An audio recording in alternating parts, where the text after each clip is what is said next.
The Green-Eyed Monster, a tale of inner conflict, loss, and mistrust. Love? No, I can never love again. Why, you ask? Why? Because my heart was ripped from out my chest and greedily eaten as that of a chocolate by a hungry child. But alas, I am getting excited and far ahead of myself. For if you wish to know the reason that I sit in this chair, staring blankly out of this window, for hours. Hours that turn to days. Days that turn to weeks. Weeks that turn to months. And months that slowly turn to years. If I am to tell you the reason that I can love no soul and can feel no proper grief or loss, the reason that I live a numb, fruitless life of no joyous emotion, then the tale should start at the beginning. For it is a tale of love, loss, and an inner conflict that is ended in defeat, and if it is worth telling, it is worth telling from the beginning. It began many years ago, when I was just a young lad. I was deeply in love with a beautiful lass. She had a slender form and dazzling eyes that would light the pitches to black and leave a warm glow in your heart, a glow of which I can no longer feel the like of. And her smile was like that of an angel's, illuminating the darkest corners of your soul and filling with joy.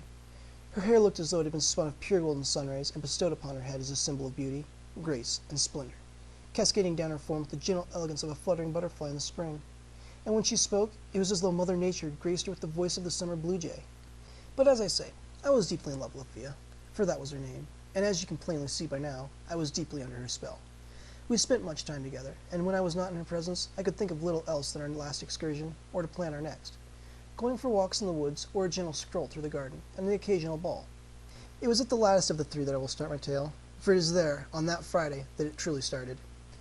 We had been conversing with various parties of which we were familiar with, and chatting of pleasant things. I particularly remember the laugh of Lufia, though I can feel none of the pleasure it once brought to my soul. The orchestra had just started a waltz that had been a favorite among Lufia and myself, and I made a courteous bow, and asked if she would honor me with a dance. Curtsying, she accepted, and we approached the dance floor. She looked particularly beautiful this night in her evening gown, a vivid red with a silky glow that commented a slight blush in her cheeks. I took her hand in mine and put my other hand around her waist. Oh, how the feel of her soft skin had thrilled my soul and brought joy to my heart. But just as we were ready to start dancing, I felt a soft touch on my left shoulder, and I turned to see who it was. It was a handsome young lad, about my age, but a few inches taller than Lufia and myself. I recognized him to be none other than Ed Waldrick, a rich nobleman of whom the ball was in honor of. He had a rose in his right hand and made a bow, gesturing in a manner that made it quite clear that he wished to give it to Lufia. Then he asked if he may have a dance with the most beautiful creature at this ball, and, he added with a seducing glint in his eye, undoubtedly the entire world. Lufia gave me a fleeting glance that told me she didn't wish to offend either of the two of us, and I made a small gesture, signaling that I didn't mind and would sit the dance out, though truthfully I wished that she'd chosen me to dance with in his stead. He put the rose in her hair and then took her in his arms.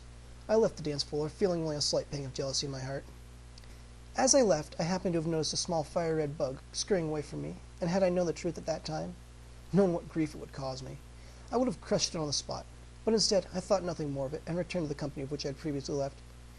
When I approached them, they declared their amazement that I had given in so easily, and left Lufia on the dance floor with Ed Waldrick. But after assuring them, and myself, that it was just a simple dance, they continued with their conversation. I had little interest in what they had to say, for my mind felt cluttered, and my thoughts disorganized. So instead, I watched Lufia dancing with Ed Waldrick for several minutes. He kept whispering into her ear, and had mixed feelings of curiosity and jealousy, as she laughed at whatever it was he was telling her. As they proceeded dancing, another couple danced in my field of vision, and obscured them from my view. A moment later the song ended, though it wasn't until several songs later that Lufia finally did come back. Exhausted-looking, and slightly out of breath, she excitedly declared that she had wonderful news. Ed Waldrick has invited me to go to the horse races with him this Sunday. Isn't that wonderful? Wonderful, I replied, trying to disguise my lack of enthusiasm with a false smile. Shortly after this, Ed Waldrick came over and requested Lufia join him in a conversation on the topic of the upcoming horse race. I, however, was somehow excluded from the conversation, as he ushered her across the dance floor to the other side of the large ballroom. I was in a state of unease during the rest of the ball, and spent most of the time at the punch bowl watching the two of them laughing, she in a near uncontrollable manner, and he in what I recognized as quite a theatrical manner, though Lufia seemed not to notice this. When finally it came time to leave, Lufia came to me and asked if I would accompany her home. I of course agreed, and we set off at a leisurely walk to her home that was not far from the ball. During the entire way back she talked of how sweet and kind Ed Waldrick had been. I had heard that Ed Waldrick was a rich snob, she had said, but I never expected him, being such a rich nobleman after all, to be such a kind and caring man. Just as she said this, I thought I had seen a fiery red mouse cross the path shortly ahead of us. But feeling the reply was in order, I ignored it and mustered all the grace I could in replying, "Yes, he does seem quite the charmer." At this she giggled and said, "You don't like him very much, do you?" I paused for a moment before replying. I believe he has a hidden agenda. Oh, you're just jealous he asked me to the race before you did, she snapped back, with more than a hint of accusation in her voice. Heaving a sigh and fighting a feeling of defeat, I replied, Alas, undoubtedly you are right, though I could not ignore the preconceived notion that he did have some unknown agenda. After escorting Lufia home and bidding her a good night's sleep, I proceeded along the path that led to my own house, thinking of what Lufia had said about my just being jealous. Unfortunately, the following day required me to make a business trip to the town of Shivelton, and thus I could not see Lufia. Though most of the trip itself was uneventful, I made up my mind to go to the racetracks the following day, after having overheard the conversation of a rugged, half-drunk man on the street corner, drunkenly yelling to his companion, I heard Sir Edward is going to the races with that dame. What's her name again? Luffy, something like that. Anyway, I heard he's gonna try and make a move on her there. And so at that, I decided that though I would not be in the company of Lufia, I would be able to keep an eye on Edwaldric and see that no harm came to her. I seldom made large bets at the horse races, and that day was no different. As I entered, I looked over the lineup and picked a horse of my liking, the number 8 horse by the name of Hammerheart. I took a middle seat across from the high-dollar box, in which I knew that Edwaldric would be in, and thus so would the lovely Lufia. As I sat down, an elderly gentleman next to me took an interest in conversing with me, and began telling me of how he got a thrill in betting on the underdogs on the races, and how he had an irresistible urge to place a rather large bet on the underdog on this day, a horse by the name of Lightning Strike, during the second of the races today, and how he couldn't help but feel that he would win. He then asked me of which horse I had bet on. Upon telling him, he expressed his great regret in my rather poor judgment of winning horses. I, however, thought this quite a bold statement, as he had just told me of his rather large bet on the horse with the most odds against it, and thus the least chance of winning. Finishing our conversation, I affixed the looking glasses, of which I normally brought to look at the ongoing race, on the upper box. I had not but just done this as Edwaldric and Lufia walked into it. Proceeding to the front of the box, he slid her chair back. Only after having seated her did he take a seat himself. The first race was uneventful, though this only heightened my suspense and put me more on edge.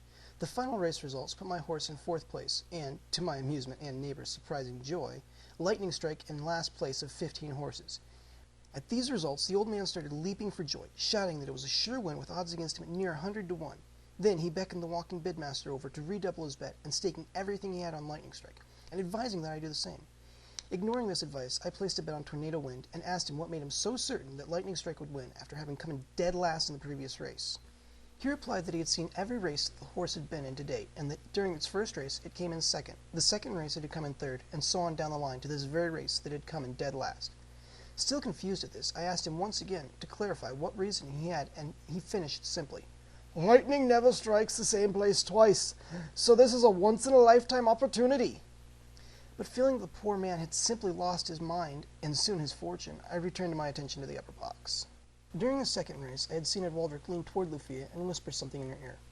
Though I knew not what it was that he had said, for he had shielded his mouth with his hand, I could see the blush rise in her cheeks even from across the track seating. Also, lip-reading having been a lifelong hobby of my own, I seen her reply, Not really, I just don't know you that well yet. Then she turned her head so that I could not see what else she said. At this, he looked slightly embarrassed, though repeated his previous action, and I seen her cheeks darken their shade of red as she replied sheepishly, Yes, absolutely, though I knew not what she was agreeing to. He asked her one more question, to which she answered, Definitely not. Seeing her there in that box with him, the blush rising in her face, complimenting her radiant smile, I felt a pang in my heart. But just then my attention was drawn away from the two of them, for I had heard the announcer over the bullhorn shout out, And Lightning Strike is pulling back into this race. He's in 4th by 4 lengths. Now 3rd. He's pulling ahead into 2nd. He takes 2nd. Tornado leads by 3 lengths. 2. Lightning Strike is pulling ahead. Behind by 1 length. Now half a length. He's even with Tornado Wind. He's just past Tornado Wind. Leading by 1. No, 2 lengths. I can't believe it. Ladies and gentlemen, Lightning Strike is just won by 3 lengths. Ladies and gentlemen, Lightning Strike has just done the impossible. But the gentleman next to me, jumping for joy, had cut off the remainder of the commentary as he yelled at the top of his voice, I'm rich! I'm rich! I told you to bet on Lightning Strike, and now I'm rich! But I was not paying attention to any of this, for I had just seen something that intrigued me on the racetrack, and was searching relentlessly for it. I just caught a glimpse of it, a fiery red figure that was the size of a large cat, and though I had only seen it for an instant, noticed it had a dog, or rather wolf-like appeal to it. I, however, did not see it again, though I had searched for many minutes. After abandoning my search, I decided to leave the racetrack, for my luck was not improving, nor was my like or trust in Edwaldric. I had previously made plans to go on a walk in the garden with Lufia the following day, and when I met her, she was in high spirits. Upon asking her what brought this cheer, She simply replied that she was happy to see me and that it was a nice day. During our walk, I kept quite quiet, half listening to Lucia talk about the weather and how lovely the fresh spring air was, and half thinking to myself about what I had seen the previous day. One time I had looked up and had thought I had seen a fiery red figure, the size of a dog, looking at me with dark green eyes from the other side of the garden's hedge. I had just seen it out of the corner of my eye, and as I shifted my gaze, it rapidly faded into nothingness. I set the thought in the back of my mind, it being of little meaning to me at that time.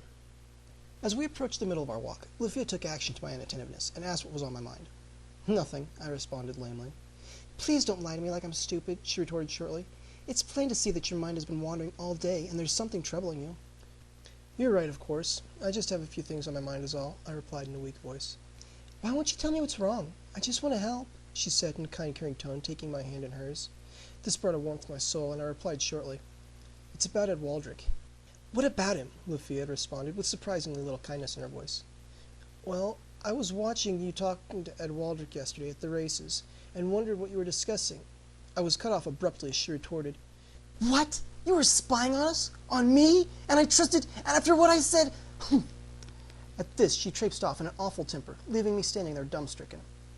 Not a moment after she left, Ed Waldrick came wandering by, and after my responding to his inquiring as to what had happened, though I had the impression that he had been watching and knew full well what had happened, he offered up his deepest and most heartfelt, though sarcastic, condolences, after which he abruptly left, saying that he was going to see that she was well. Watching him leave, I felt my jealousy redouble itself within me, and heard something rustle in the shrubs again. This time I went to search them, but found nothing, and hoping to get a chance to explain myself, went in the direction of Lucia's house. After knocking upon her door and getting no response, I started down the road, wondering where she could have gone, when, by chance, I happened to glance in a window with the curtains partly obscuring my view. There I seen, to my displeasure, Lucia being comforted in the arms of none other than Ed Waldrick. I rushed home, the image of them still fresh in my mind, just as crisp and clear as if it had been imprinted there, and it refused to fade. Over the next several weeks, I tried on many occasions to talk to Lucia, but she had refused to meet with me, and ignored me on any of the times of which I had chanced to find her walking. She would simply start talking more intently with Ed Waldrick, with whom she had been spending every spare minute with. This disregarding neglect and isolation was enough to drive me half insane, and seeing Ed Waldrick with Lucia the whole time caused such a mixed feeling of jealousy and hatred in me that when I think back on it, I'm quite surprised I lasted as long as I did. After those weeks of neglect and torture, I decided it was best to try and keep my mind busy, so I spent hours scanning my mind for all details of the creature that I'd seen so many times over those long weeks, and just as many more hours in my study with my nose tucked into one of my many books on creatures. First common creatures, though I knew it was not. Then I started into the mythical creatures. With what little facts I had about the creature, I knew only this. The creature was of a fiery substance, and color except for its eyes, which were of the brightest and most piercing of emerald green that could be imagined. These facts seemed meager to me, but finally, after months of searching in dozens of books, I finally found what I had been searching for. Viridis oculus monastriens, more commonly referred to as the green-eyed monster, the book started. Little is known about this creature, save for a few sketchy facts. The first of these facts being that it appears that only those in a heightened state of the emotion referred to as jealousy can witness it, and these individuals see separate creatures. That is to say that no two people see the same creature at the same location at the same time. For this reason, many deny its existence, for it is only visible to the individual in question, that is to say, the one experiencing heightened jealousy. Therefore, there are no occurrences of two eyewitnesses.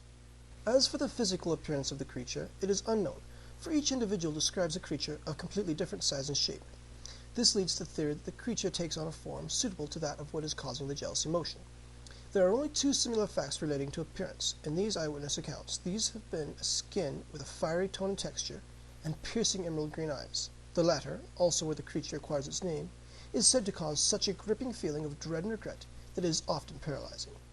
Those who have encountered the monster describe a battle that takes place on the day of reckoning and at the time of trial. Little is known about this time of trial, for those individuals describing it are quite insane, but piecing together all that can be obtained from them provides the popular theory suggesting that it is a battle for the soul, or perhaps the mind, upon losing which the individual loses all lust for life and goes mad. Upon finishing this, I heard a knock at the door, which startled me for a moment. Then, after regathering my wits about me, I raised myself from the desk at which I had been seated and proceeded to opening the door.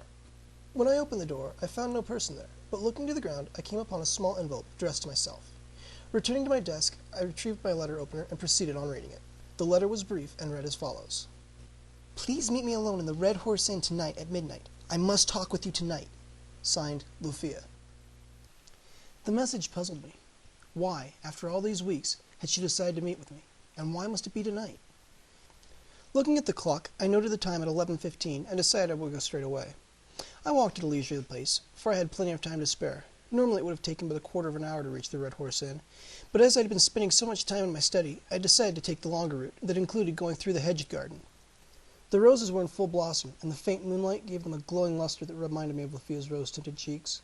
I hastened my stride at this thought, for she was awaiting my company at the Red Horse Inn, and I didn't want to keep her waiting. She arrived shortly after I. Gesturing to her from the back corner stall in which I had seated myself, I noted her state of appearance to be that of someone who knew they had to cut off their own arm to save their life, or perhaps that of an animal that has escaped the hunter, only to be mercilessly eaten by a hungry pack of wolves. Seating herself at the stall, she greeted me and asked how I had been doing these past weeks. To be quite frank, very poorly, I replied. You have ignored me, refused to see or meet with me, and haven't even sent me word of your health or well-beings. You are right, and for this I am sorry, and hope that we may one day once again be friends. Here she changed to a more business-like tone. But I have more important and pressing matters to attend to at this time, and it is for these reasons that I have summoned you here at this late hour of the night. And of what are these matters of which you speak? I inquired. Do you recall that Sunday, these many long weeks ago, upon which you had spied upon myself and Ed Waldrick's conversation? Of course I had remembered it, and for what reason would I not remember that fateful day? It was for that very reason for which she had forsaken my presence. But still, I remained composed, and calmly replied, Yes, I recall that day. What of it? It has long burned in my mind that you do not know of what I said that day, and I wish to get off my mind before... She trailed off. Before what? I questioned. Before my wedding, she concluded. Your wedding? When? Who? Certainly not Ed Waldrick. She cut across me at this. And what, may I ask, is wrong with Ed Waldrick? She demanded. Seeing the look of daggers come from her eyes, I backed down and simply replied, Nothing. Nothing at all. As I was saying, she continued, calmness returning to her voice, you had tried asking me about that day at the tracks, and I pushed you away for your lack of trust in me. We were sitting at the tracks when he asked me if I trusted him, when I replied shyly, but honestly, that I did not trust him much, as of yet, for I did not know him well. He then repeated his question, directing it to if I trusted you, and I told him that I did, absolutely so. He then asked me what I have come to think of in hindsight as a peculiar question. He asked if I thought you would spy upon us there at the tracks. To that I replied definitely not, though I was proven wrong the following day by you when you admitted to having done so. After I left you that day, I proceeded to my house, trying to calm myself. I didn't intend to ignore you for as long as I have. I cared too much, loved too much to have done this, but during that time Ed Waldrick came to me and comforted me, and then convinced me that it was better for both you and I if I would only stay away from you. Here I cut in. Better for both of us? How could it be better for both of us when I've been going mad over not being able to speak to you? I was unable to see your smile or even know of your well-being. She cut back in, but still with kindness and a sorrow in her voice. I realize that now, though too late I realized it. I wanted to talk to you, to tell you of what happened that day, but it was too late. I had fallen for Ed Waldrick, and could not be without his presence. She was near tears as she uttered these words, but continued. He knows now that I am here this night, and have come only to tell you of these tidings, for they have laden heavily upon my mind of the late, and I had to ease it before my marriage in the morrow. I hope you will be able to forgive me in time. Also, I hope that you will come to my wedding. I replied dryly, Are you quite sure that your fiancé will welcome me so kindly? Rising from the table, she finished. I will see to it that he remains civil. You are a most welcome guest, and I hope that you will come. At this, she left me sitting at the table, staring off into the distance. Suddenly, out of the corner of my eye, I caught a glimpse of flame. Turning my head, I seen a large, bug-like abdomen fade away to the right of the bar, and I felt my heart skip a beat. For I knew now what the creature was. The form was a fiery red. It was the green-eyed monster, and my day of reckoning would soon be upon me. I was walking down the path I had taken to the inn only a short time earlier that night when it happened. I glanced up at the hedge wall ahead of me, and there I saw two emerald green eyes piercing out at me from the depths of the shrubbery, boring into the depths of my soul and freezing me in my tracks. Then it began to emerge from its dark cavern, and now I saw flaming appendages forming.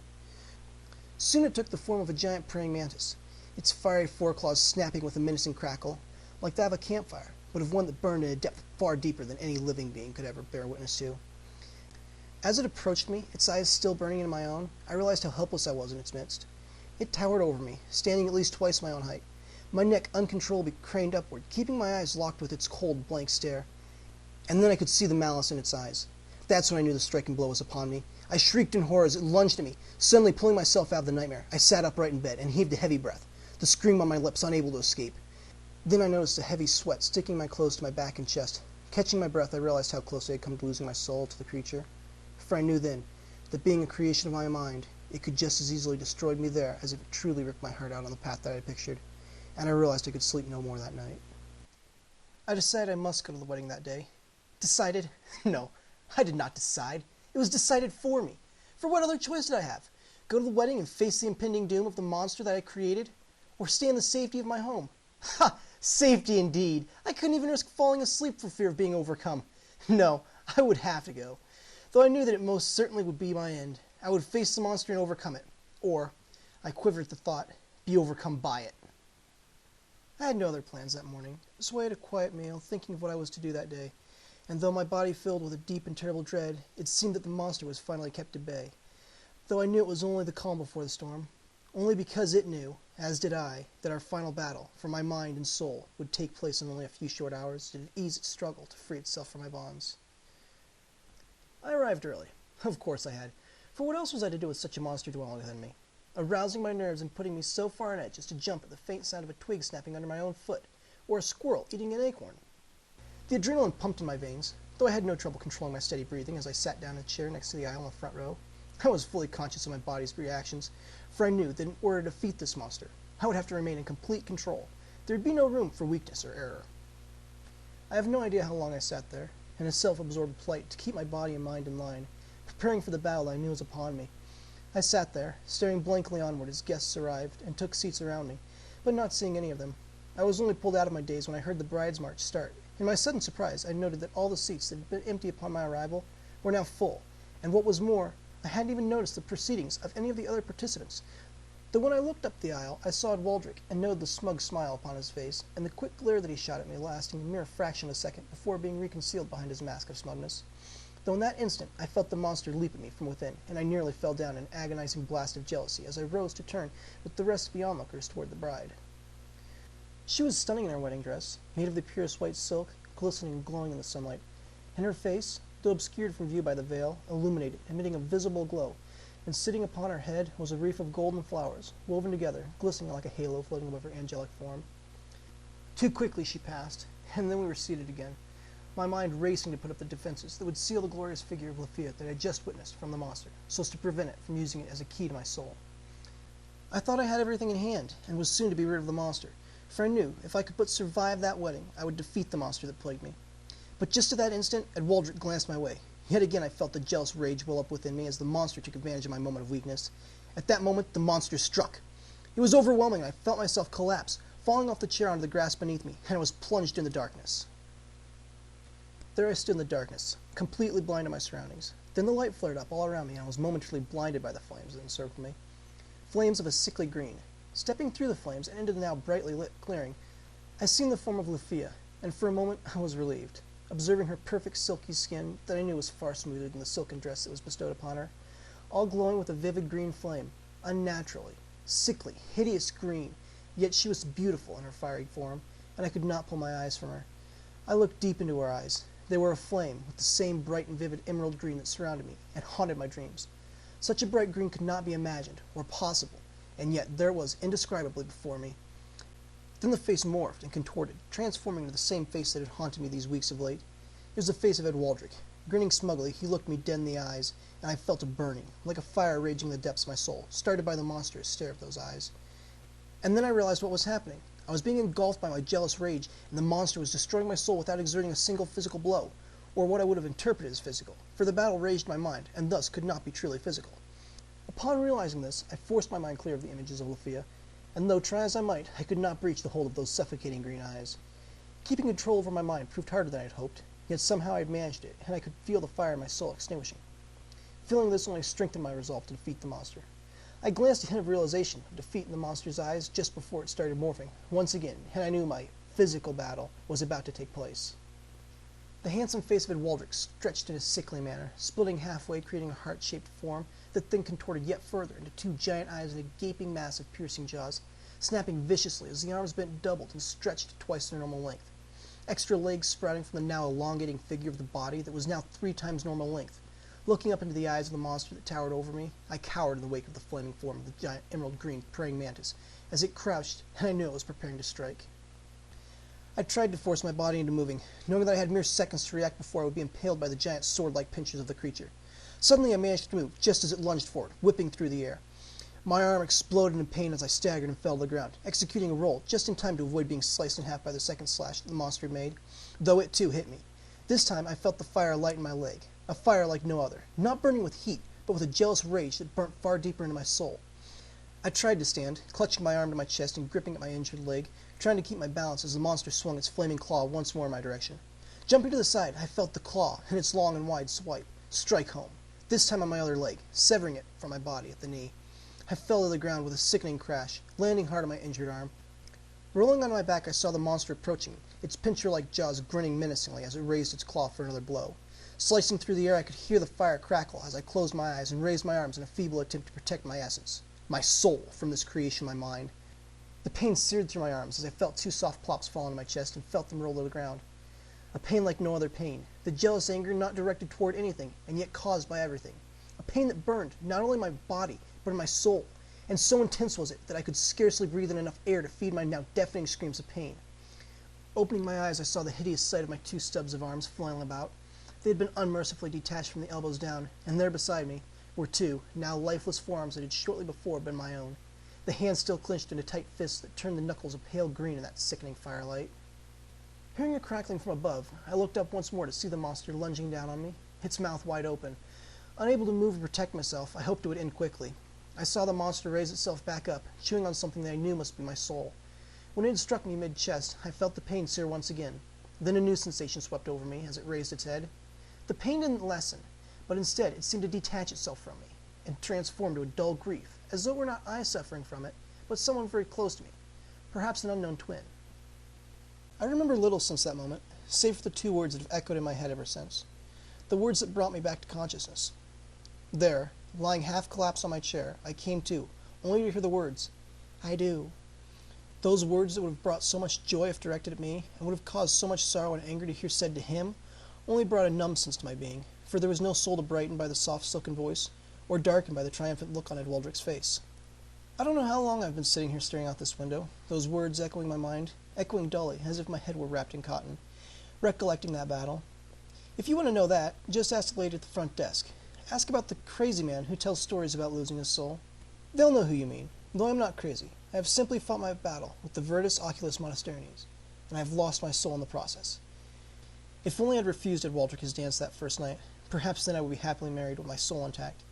But alas, as the old man at the racetracks once told me, I remember well, though it seems so long ago now, "Lightning never strikes the same place twice, and so must you get only one shot at life." Writer's note. Now I'm not of the mind to leave you feeling that life is hopeless, so please read on. Think you have it bad? Forget to buy an anniversary gift, or a dozen roses on Valentine's Day? Ever think your life was falling apart around you, and there was nothing you could do to stop it? Or maybe you just didn't get an invitation to a party that you had expected or planned for. Well, whatever it is, remember, life's not as bad as you make it out to be, and there's always someone who has it worse than you. So if you miss the bus at the corner, remember this. You can always find another bus, or just go call a taxi, and it's never too late to start over. So live life to its fullest, and your only limitations are where your mind will take you. Life's dull if you don't take a few chances, and so, as the old man put it, lightning never strikes the same place twice. So get out there and enjoy the storm while it lasts. Thank you for listening to this unabridged reading of The Green-Eyed Monster, written, recorded, and edited by Mishak A.